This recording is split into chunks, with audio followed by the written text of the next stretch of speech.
থেকে বেরিয়ে আসলেন। এই মুহূর্তে চৌকস খেলেন প্রতি প্লেয়ার ব্যতীত সবাই সাইড লাইনে চলে গেছে। ঠিক সেই মুহূর্তে এসে সেই ফরিদুল ইসলাম কিন্তু তার নামটি রাখলেন। তার বয়স হয়েছে কিন্তু তিনি এখনো তো ক্রীড়ামোদী, সেটা তার খেলায় অংশগ্রহণ করা দেখলেই আমরা বুঝতে পারছি।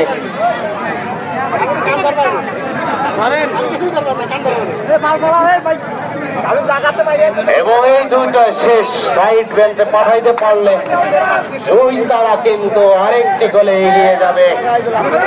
আজকের খেলার আজকের দিনের প্রথম খেলায় কিন্তু ঘোড়ানা টেকাদার শক্তিশালী ঘোড়ানা টেকাদার শক্তিশালী পুতুলা যাচ্ছে কিন্তু 3-0 গোলের বিশাল ব্যবধানে পরাজিত করে ইতিমধ্যে ফাইনালের মেজাজে তারা আছে।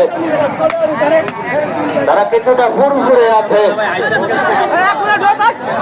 তারা ইতিমধ্যে নিজেদেরকে চ্যাম্পিয়ন দাবি করছে।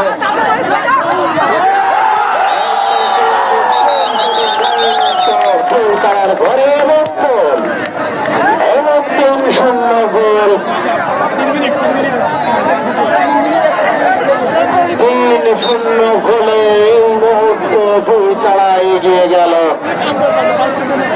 দুই তারা কিন্তু একেবারে ফাইনালের যোগ্য দাবিদার হিসেবে ফাইনালের দিকে এগিয়ে যাচ্ছে, পা বাড়াচ্ছে।